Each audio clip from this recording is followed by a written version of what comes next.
ka ko Cameroon because ang ano ni ko la police solio le arrest ka Friday bi ba expect ko appeal niya mo do mo le minni o fana man ko dia mo ne su ko kami so kabre gal mo na peso so le balua no makam but bi na loi na peso ni bi abadan na bill the guard some code le what a bill but you are not taking police bill adu be bele bi by force bin tan no stana na bi no so ka ko gamen le bi bele by force unconditionally wala sama code what a bill la wa pour ka police bill nta kala ike fana barani adu be bulala ni be bulala bi wada ibentel bi la soram bin tan wala na rabi yeah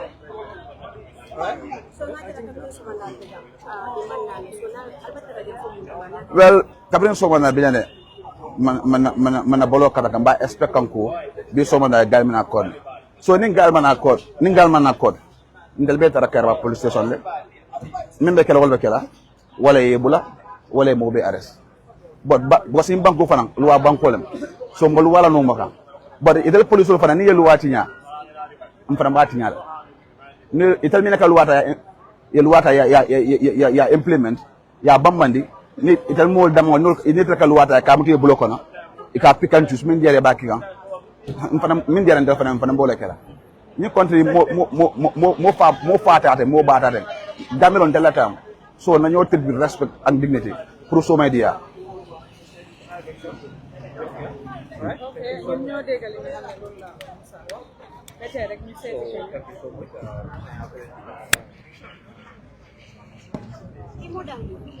non kila so bété rek ñu ngi leen a reminder ñu ngi fi nga xam ne moo nekk Kanifing ci court bi gis ngeen am na ñi nga xam ne nag jot nañu génn si journaliste yi tamit ñëpp a ngi taxaw pour xaar ñi nga xam ne ñoo nekk boy si waaye ba tey rek nañ leen andi lépp li nga xam ne mu ngay xappam foofu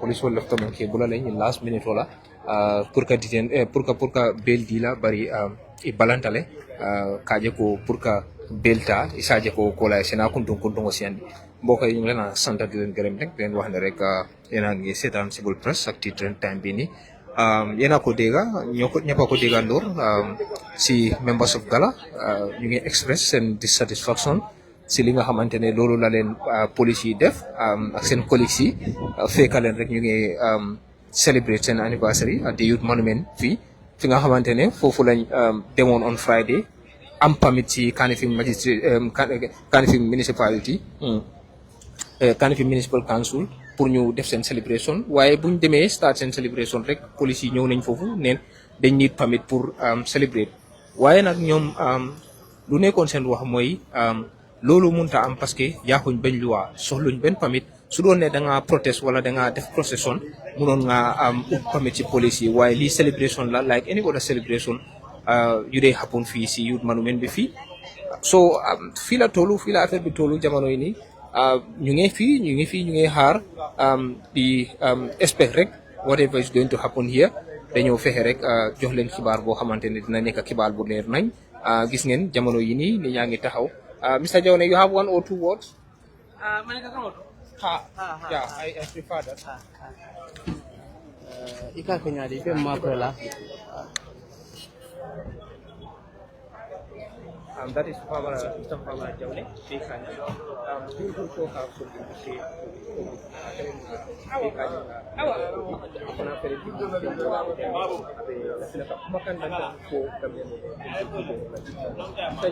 Yes.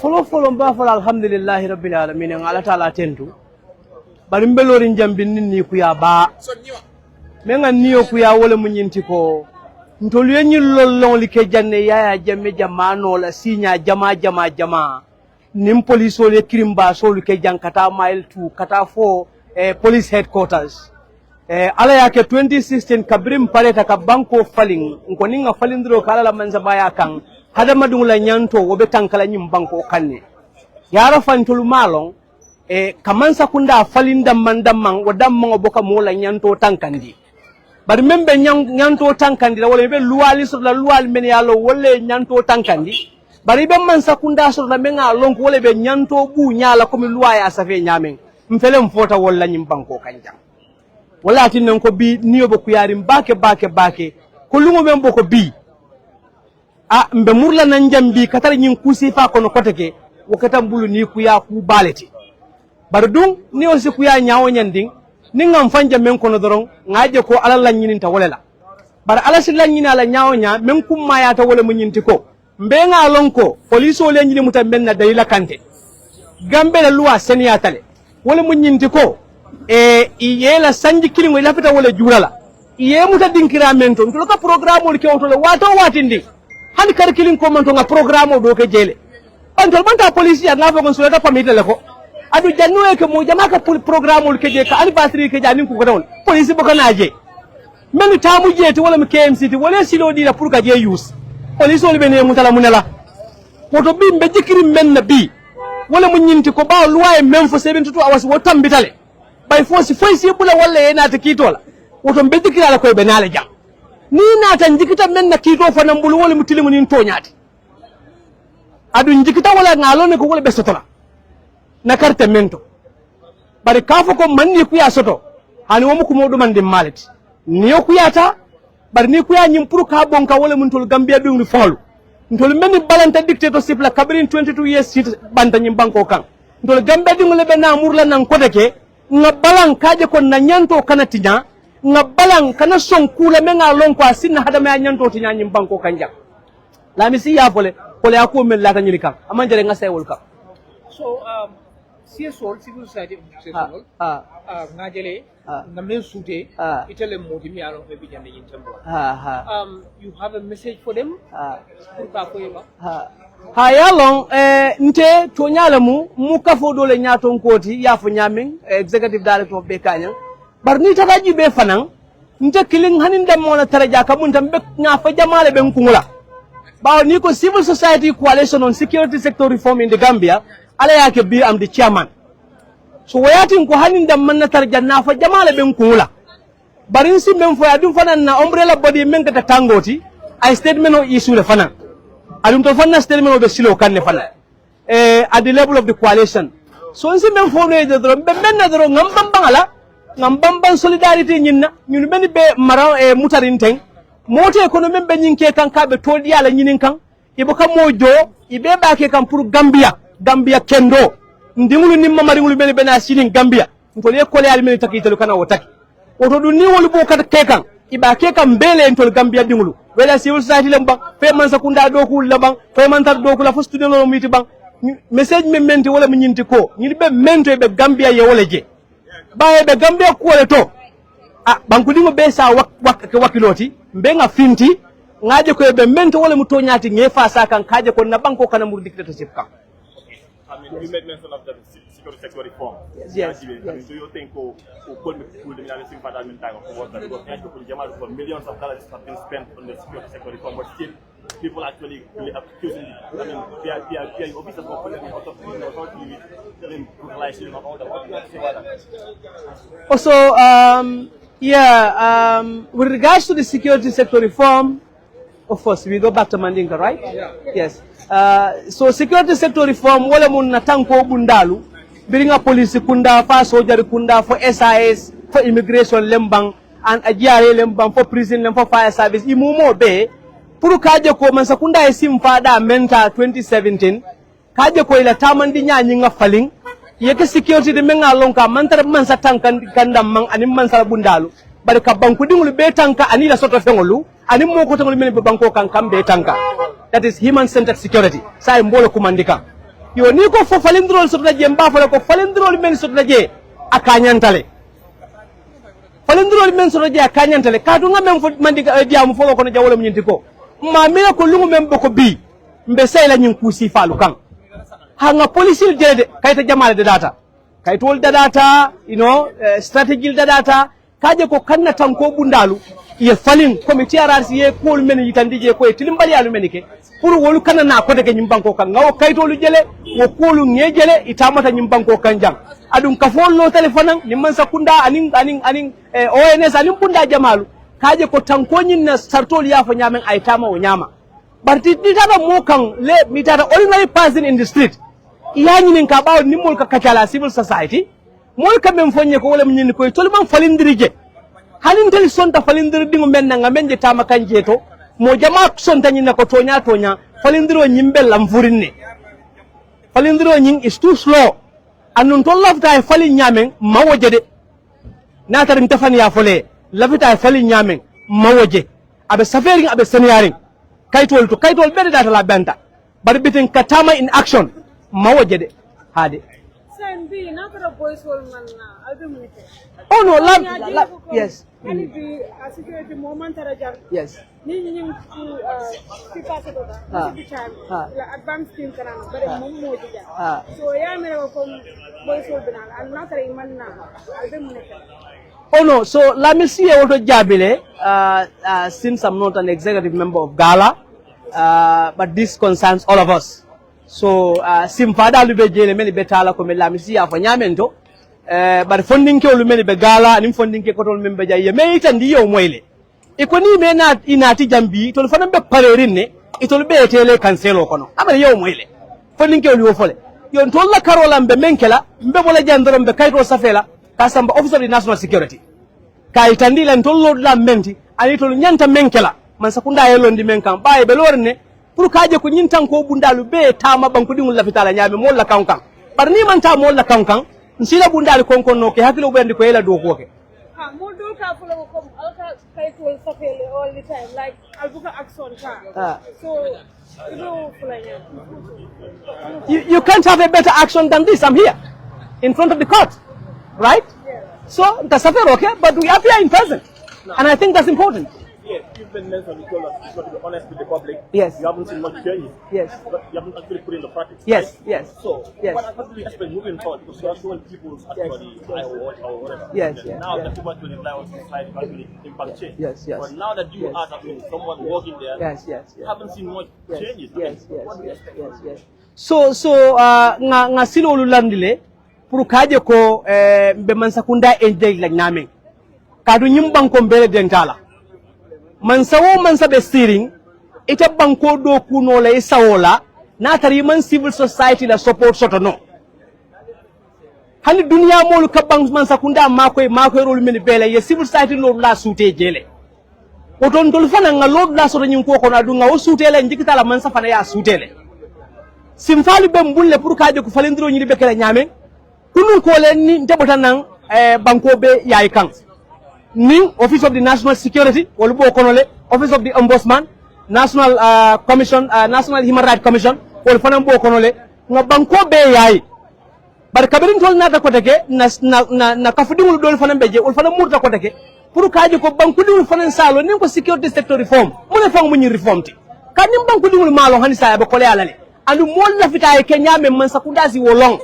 ko consultation on fota wala nun kabirin ko starta ala yake nga wala commencer ni wato gambia nga be ya tiltani lulu mbe wulo kono kabirin tol nata team do murtaje ko tege bari manda wala ko tege fanande nga bundalo ndi bundame nga lonko wala mu security mel be nyim banko kay la bundalu in civil society nyanta sila ya kafuba londi wo kafo nyaalo tala foka pare nga ti wara be daning everything nga tabulo bulantema because nga jele ko bankola do ko pour ka nyim falendiri sifake molla ferolu fatatale bari bebete atale don sna street o kay mo demonstration luke luwale ya sembodi don sta facebook men ye safero no wala men ye diamo no wala kumaje ba don fana si diplomacy fana use no lo fana kumma yatale ntol be wasino le takambe tabulo bulante mala nga ka folondi len nimman sakunda kaje ko security bundal membe nyim bako kan bida police lem fa SAS lem bang imumo be fa immigration ni be kar la kulun kilile nyaaton kolu ala ta ko lan telephone be sila si na kwale sono yo fananto kaje ko banku dingul lafita e kenyamen isa long wota kamunta be ta kan do man ntol be parerinde pour ni man say dialogue be parerin pour banku dingul nga memoyila pour ko yitandi man sakundala so we'll continue to engage them so that we make them understand what citizens really want in terms of the security sector reform. Thank you so much. Okay, now we are about to stop the live for a bit and then maybe probably give you further updates later, so you can stay tuned and then follow us You want to have a say? Yeah, it's okay. It's okay. Yeah, I'm okay.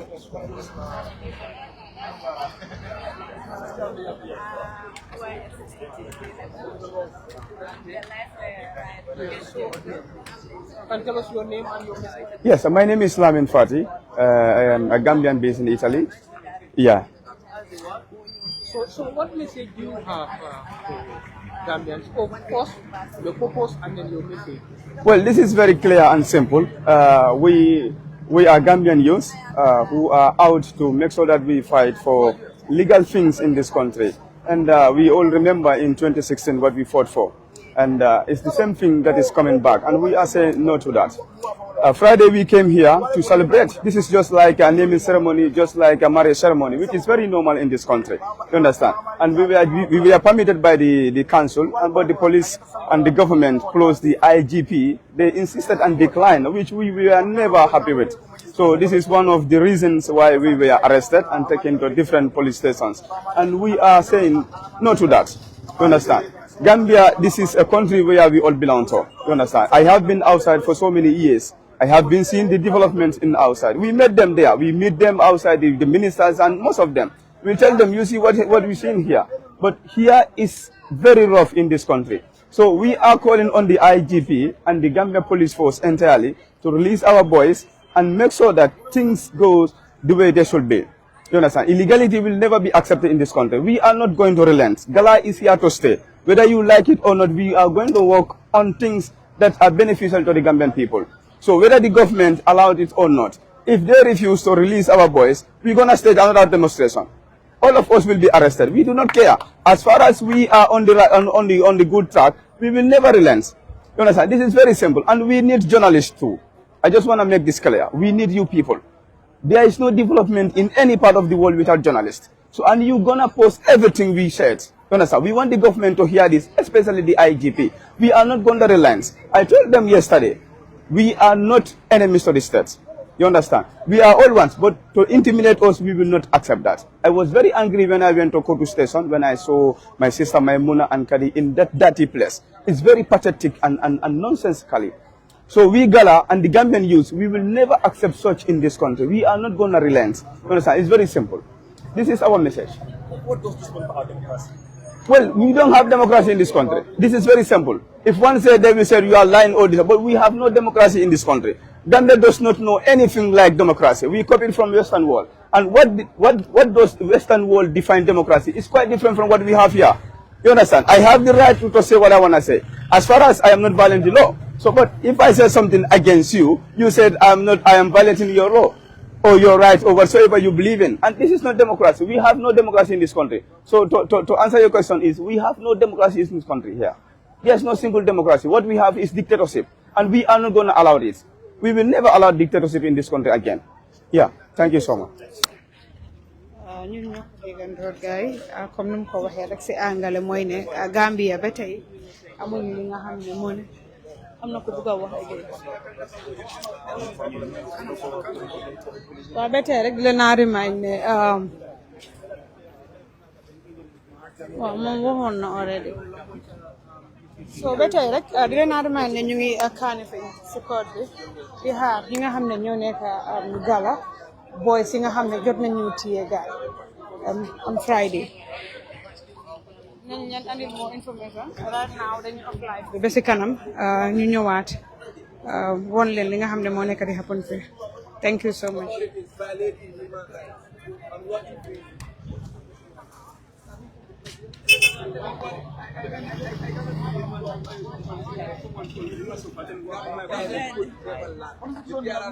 dafa leer dafa yomba dafa leer mooy ne comme police yi am nañu right pour arrest anybody am nañu right pour detain anybody depending on la mooy sa case waaye tamit the same constitution bi moo ñu wax ne war loo jàppan nit ki beyond 72 hours te bàyyiloo ko on bail wala yóbbuloo ko court te ñun yëpp réerewuñ mi ne comme suñ boy si bu ñu leen jàppee ba léegi it's like tey mooy 72 hours because depuis Friday lañ leen jàppa Friday Saturday Sunday 72 hours si olof su ko déggee loolu mooy ñetti fan right now as we speak ama boy gars yi mënuñoo jàpp gars yi beyond 72 hours because léegi it's out of their mandate so expectation bi moo nekk ne dañ leen war a indi code loolu nag moo tax bu ñu eewatee ñun demoon si police station bi because fan yëpp si station bi lañ daan dem waaye tey dañ decide ne dañoo ñëw si code bi because fii lañ leen war a indi suñu leen indee fii nag magistrate bi mooy decide seen fate maanaam magistrate bi mooy wax ne daa dañ leen a bàyyi dañ leen a tëj wala lu mun ni doon loolu magistrate bi mooy am mandate bi pour decide loolu so right now suñu leen indiwul fii du nekkaat ne comme dañ detain gars yi dafa nekk ne dañ leen kidnap any moment from now it will turn to kidnapping instead of detaining them understand nga because it's out of their mandate pour ñu jàppaleen foofu so lu xew mooy dañ eew suwateel gars yi dem buga leen naa bail buga leen naa jox police bail boobu la booyi bañ nag parce que ñun ñu na police yi yàgg nañoo am karan-karan miin nañ seen système yi xam nañ naka lañ leen dee abuser sa rights yi dañ laa jox police bail suñ paree ñu naan la ama ñëwal nga report yi suba ñëwal nga report yi bëccëg ñëwal nga report yi ngoon ñëwal nga report yi guddi ñu waste sa time soo fa demee ñu toog la suba guddi kenn du waxaa yow mel ni comme benn nag bu toog wala benn béy bu toog noonu rek du am koo waxal kenn du am sa soxla loolu nag duñ ko def so moo tax ñu ne leen comme que jàppe ngeen ñu 72 hours ba 72 hours yi elapse na nekkuñ di jël police bail et nii moo su nekkoon ne comme si biir 72 hours yi la maanaam first day bi wala second day bi we will not have mind pour ñu négocier comme bail bi waaye dañu jàpp ba yow sa mandate bi mu elapse yow detaining mandate mu elapse nga xam ne léegi da nga war a yóbbu koor nga ne ma léegi kay ma jox la bail te waaye bail bi man maay décide du ma la ko joxee is either ñu bàyyi leen unconditionally or else ñu indi leen si code bi su ñëwee si code bi nag magistrate bi mu decide on lan la ñoo def so lii mooy loo nga xamante ne comme loo mooy situation bi and loo moo tax ñu gaara fii yi nga xamante ne arrest nañ leen fu mu nekk nii constitutionally ñu ne dañ violate seen right because seen arrest bi is illegal so yow loo am pour wax arrest bi moom nationally ak internationally ñun ñëpp xam nañ ne arrest bi jaaru du yoon maanaam is illegal si anglais maanaam jaaru du yoon police yi jaay doole lañ leen arrêté because amul benn yaaxute loi bi nga xamante ne nit dina mun a wane comme like booy loolu lañ def parce que ñun ñëpp réeréewuñ mbir ne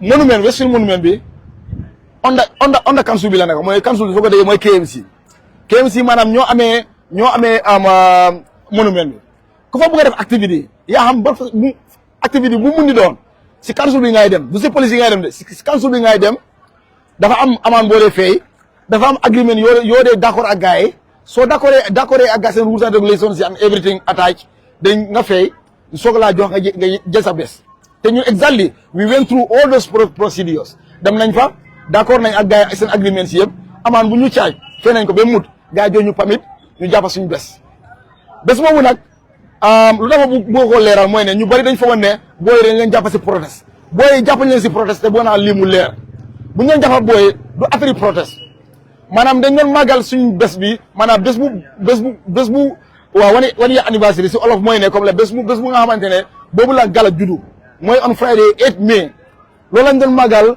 at a confined place ñu naan ko monument bi du protest du dara dañoo ñëw toog rek waxtaan màggal bés bi mu war na start 3:30 ba 6 o'clock maanaam 2 hours rek wala 3 hours ñu dem suñu yoon lii la woon soo da li maa ngi bëgg a leeral lépp dat bi nga xam ne comme like misconception bu nekk si biir nit ñi ñu understand ko ne ñun arrest bi moom is clearly jaay doole arrest bi lu ko waral benn affaire mooy jaay doole ba pare dañu tàgge tamit foog naa dëkk bi yëpp léegi xam na loolu ne comme ñun ñoo xamante ne ñun ñooy activistes yi wala ñun ñooy comme presso groupe yi understand nga ñun yëpp dañu tàgget because lu tax may la dañu tàgget mooy ñun yëpp gis nañ publication bu Lord Mayor bi def bu KMC parce que moom gën na mu leeral ne mu def publication mu leeral ne from 2026 ba léegi 30+ maanaam fanweeri activité ak lu teg la gars yi grant fii permit te ñëpp def nañ seen activité yi si monument bi amul kenn koo xamante ne police yi ñëw nañ la ñu ne la yow maybe ay yipi jow la permit so lu ma tax yow sa activité doo ko def loo xalaat am na si biir monument bi muy gàmmo muy religious activity muy sport activities muy loo xalaat par exemple man mii ngeen di gis nii sax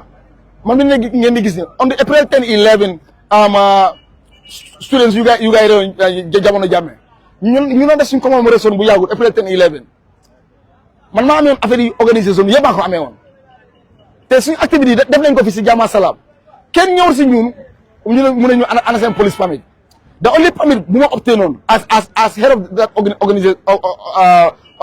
organisation bi mooy ne si kasu bi lañ demoon fay la ñu war a fay gars yi joñu suñu permit ñu amaa gars yi contrat ñu jàppa suñu bés bi jot ñu def ko ñu am fu ñoo toog police yi ñëw fa laaj la loolu naa def fi ñu ne leen dañu am activité ok am ngeen activité yi am ngeen permit ñu ne leen am nañ permit xam nga lañ jom permit ñu dee joxe permit ñoo ñu ko jox mooy council bi rek from the police mouth boo xam am quoting him mu ne ko for that being the reason you are under arrest you see how illegal that is. So if the detention continues, what is GALA's next No, action? detention is continue.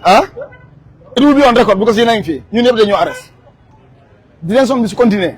Police yi nga pare ne ñu ñëpp dañoo arrest. Loolu is clear. Ñun ñoo fi tey pour delluwaat suñu kër yi tere suñu lal yi et après gars continuer dañoo violate boy seen rights yi ñu ne dañ leen a tëj more than 72 hours. Loolu we are not allowing it in this country because police yi they are law enforcers.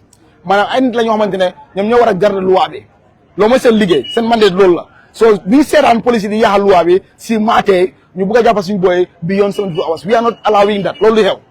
Okay, génnewoon ngeen presse bi sorry last question génnewoon ngeen presse bi di oo ndaw yëpp pour ñëw tasee fii nii waaye duñ ko gis daanaka bëriwul lu ko waral nga waaw léegi lay agsi suba teel la nit ñaa ñoo call nit ñaa ngee ñëw ñu ñëwaat ñu si yoon ñu ngi ñëw traffic be and all that stuff while people are gathering ñu ngi ñëw benn and they keep coming so we are just giving it a moment and also ñu ngi waxtaan suñu lawyer right now ñoom yëpp ñu ngi si police station bi suñu leeralee ne ñi dañ bëgg a bàyyi seen rights yi keep leen foofu beyond 72 hours bi rek then that mean ne comme like ñun yëpp dañu arrest.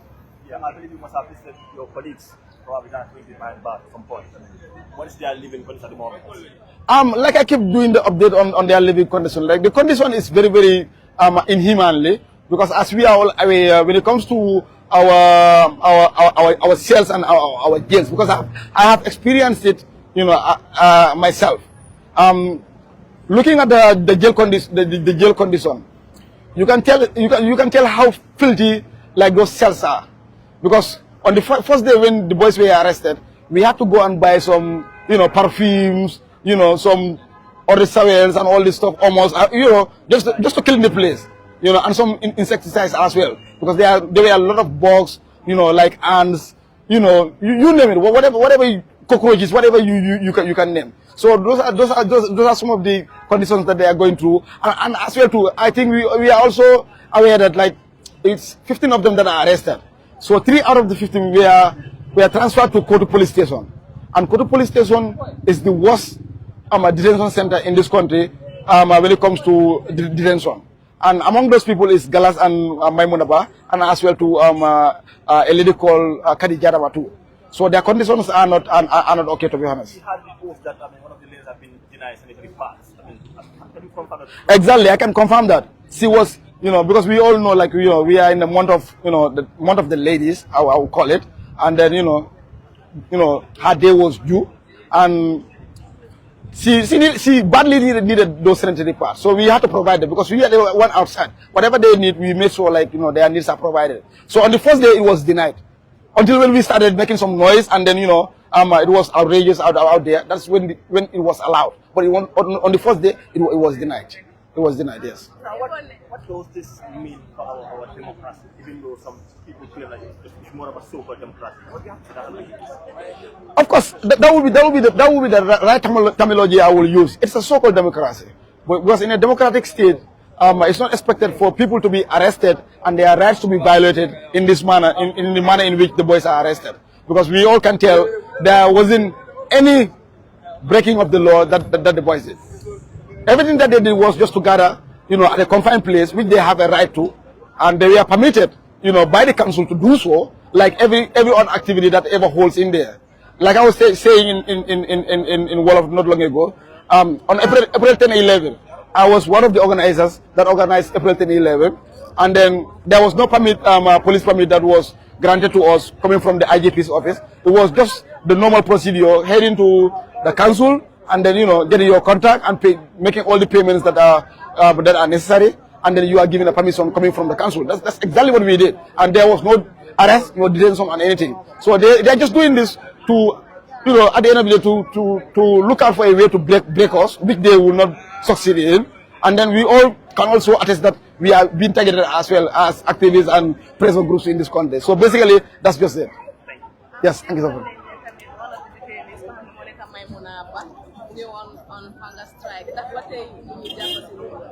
Waaw hunger strike bi ba léegi may mun a wax musikam try nañ pour jéem a seet naka lañ ko convincer pour mu lekka mu naan waaye daal dafa bañ daal nanguta lekka nanguta naan ba léegi loolu mooy situation bi waaye ñu ngi wax police yi ne suñ collègues yi ku si boppam medi sax ñoom they will be responsible parce que ñoom ñoo leen tëj foofu so lu jot may mun a lu ko jot ñoom they will be responsible loolu lañ bëgg pour mu leer rek.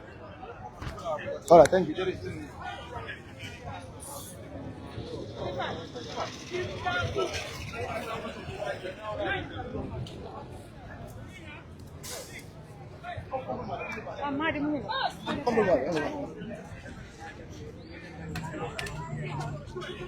Kaje ko banko e falling yo men na political party men la fa kafta nyoma ye motom be gafme Adama Barrow ye programme landi me alon ko system change programme lam transitional justice programme lam ko pro me ad nandi nyanta ningaw bondi be banko lon laslo ka nyame constitution kuto bol ko nani ku jama me alon ko wala be banko na fala alon dislo kam me alon ko wolon tamaran betoti yo bi sanji tang bring wo tambita an gamenje wolom ikasapi mol kan yaje kodron ndemu IGP let kodron ndemu president let kodron ndemu public official di sembole be mbulu nsake adiatanda alo wo mo safo ko ide inyinatale o mu hakkilinta yalet kadum ni mukko di menne keta jang nan ka manke comme gambe dronti ba dunya tarinta keta jele bari kunata bo koto ko le fana because bimbe tilo mento ya jamme fala be siring equatorial guinea nyaata nga sifa kurun melbo ko nya jama ngajile jama be la banta nyame yo nga tiarar si soton janne ngajile police hol ni sojarol melka mo tilimbalia yaje me alon ko be steering official kono ika odal di nyille pour mo tilimbalia e banko la naflo pisir pasar yaje bala firin tamandi banko kan ngajira wol sida TRRC ikumbota elfa ba katawol ke ba katawol sojarol polisol oda officials nyol jana commission siraje ifangol sonda ko menke amu tilimbaliyalti ye malole fanka so nyi mutari ko di melon ko amman koleya pour mo ya faham ko tilimbaliya abu kalabang to nyala kalabang. Okay, so that one of the recommendations we are on TRRC are all in security sector reform. In security sector reform, you know, nyama security sector reform wolom nga security institutional member loring eta silo la member loring loi siloka fana mel martela ila nyaton kol mel mu civilanolti ye ilondi siloka memu loi siloti memu democracy siloti ye silo muta melon ko wala be nyantol kantala ye loi silo muta so mbe jikri menna wolom sanjita nyato bi na polisol bang ani security dawdan ni gambe diul be mala nyola akesa te melon kan loi silo tata andum polisol yo support soton ne taring kabrin 2017 nga I mean kibarole metan di fang kono nanga mo mendu da security sector reform pundo ni sanji tankono atata for 7.2 billion dollars yaji kumembe lari wonya butun kasi kaje polisol ika riot police natina and police ike ignori molkan ibe tiaga so fala molkan ibe mol arrest la tilimbalia kan ibe mol musol mutala ike arrest nyawnya ni ka mosika fosanto komani boto ika fay moto kono yaje onyon tilimbalia masoro mbialon ko security sector reform jantawle bayla kadung luwal men be loring comme ni ko public order act nan ko ka for wato wati o public order act asren le set ko natari anbel lafta ben na jambi manta daho dande man public address system o use manjare nga fonko soton pamido soton police ol bulu sakodu natari mita dunna dwale to me alonko yebe sansandine andu womu private place the coming youth monument moneka police o mina youth monument ko gala bela anniversary kala iko kana okay ben youth monument wo be KMC la marolo kono KMC la kadi molla wato luolum programme be youth monument aboko ni programme be kairaba beach hotel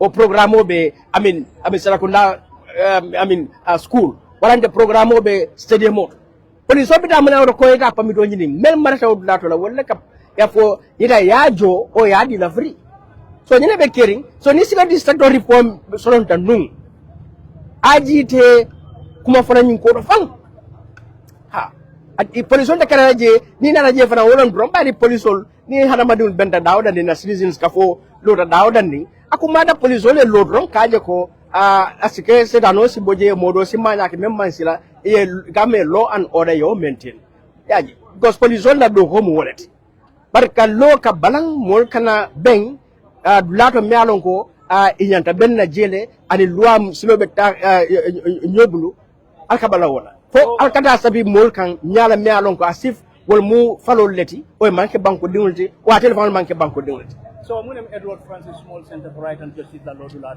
den la lord la mendi wolom ko kaytan di IGP la ay tilimbali yaleke ay luwati nyaleke ay nyanta tinyaleke an IGP fonga amuta ka kontibo yaje mbafala galae ani mel muta ye IG samba court mbafala gambe ba association ye ani loyal ye wuli ye gala support ka IG samba court mbafala civil society be ye lo gala koma ka IGP samba court and Edward Francis Small Center for Rights and Justice ndel be loring a nyaaw nyan mbe ko sembentu ndila nyame ndo ko sabati ndila nyame kaje ko IG nga samba court ko ay menke bala firingulo luwati nyalom ay kulete memman kala sembot luambo diala atol an nyimbanko aji dara nyimbankoti adron president baro dambantare nyimbankoti ite talo nyimbankoti inde talo nyimbankoti yadel men bebe lorin gambe dumbe dawra mbele denta nyimbankola